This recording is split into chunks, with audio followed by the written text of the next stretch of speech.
pense par exemple à la broderie japonaise, la broderie au Japon, elle vient souvent créer des motifs partiels sur un textile, c'est-à-dire elle ne couvre pas tout le textile. De la même façon, en général, la broderie chinoise ne couvre pas les fonds. C'est cette transformation ou ce dépassement de la matière, parce que, par exemple, tous les fonds colorés de ces œuvres sont des fonds qui sont intégralement brodés.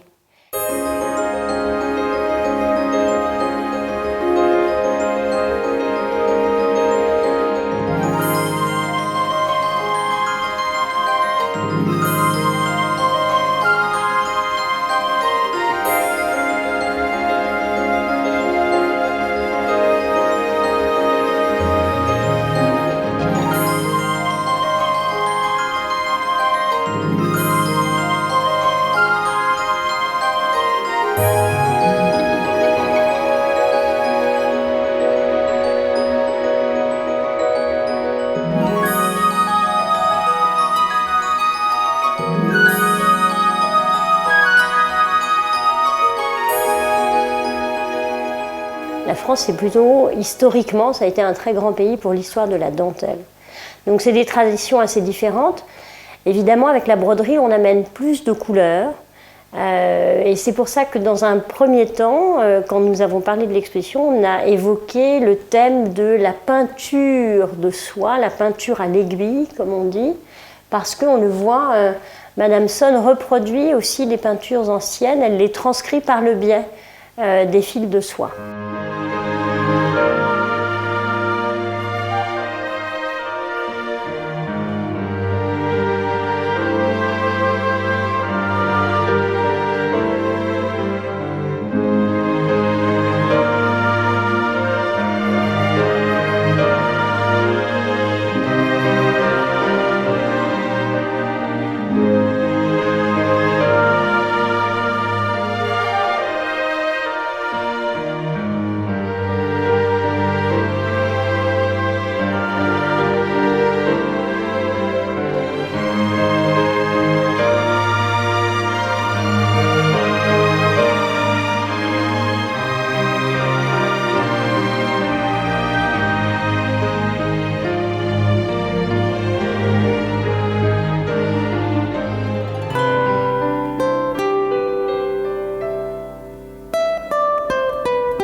Alors justement, ce que je trouve frappant, moi, c'est à la fois cette maîtrise extraordinaire de la technique. Elle est éblouie par la perfection technique de son travail.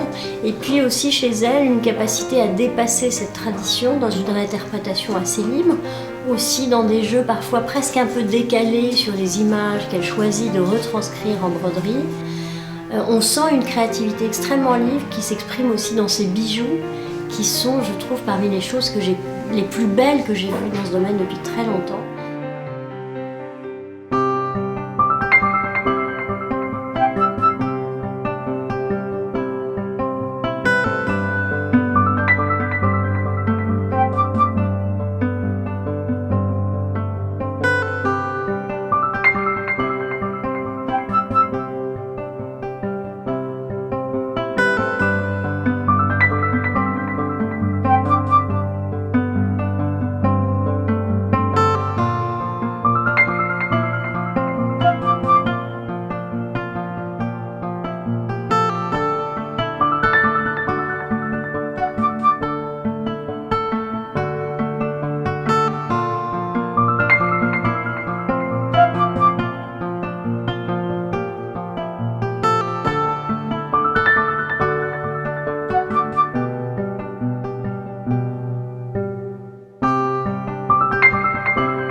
Je crois aussi que Madame Sonn, c'est quelqu'un qui joue avec les catégories. C'est-à-dire que par exemple, on le voit avec une œuvre qui est juste à côté de moi, elle transcrit la peinture en broderie, elle inscrit sa broderie dans des pièces de mobilier, elle dessine les éléments de mobilier. Donc elle a une espèce de conception générale de ce qu'elle crée, du début jusqu'à la fin. Elle fait la teinture de ses fils. Donc voilà, je dirais c'est une artiste totale.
C'est une œuvre de patience, c'est absolument incroyable. Je crois que quand je suis venue la première fois, et depuis que j'ai revu ses œuvres, je me suis toujours dit, mais comment elle fait? Enfin, elle a brodé depuis qu'elle est toute petite, parce que c'est pas possible.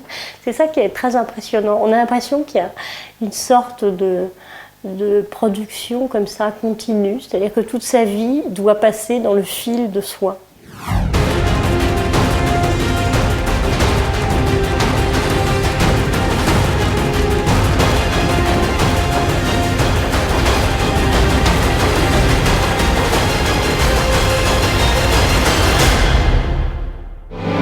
Va aussi présenter à travers Madame Sonn un aspect totalement inconnu en France de la société coréenne, puisque le titre intérieur coréen va montrer justement quelque chose qui est inconnu, va montrer un aspect justement ces femmes coréennes qui sont eux aussi totalement inconnues en France. 김해박물관에서 손윤숙 작가의 작품을 무려 6개월이나 전시한다고 하는 것은 한국 전통 문화 그리고 우리 국민의 혼이 담겨 있는 그러한 문화를 알리는 아주 좋은 기회라고 이렇게 생각하고 있습니다.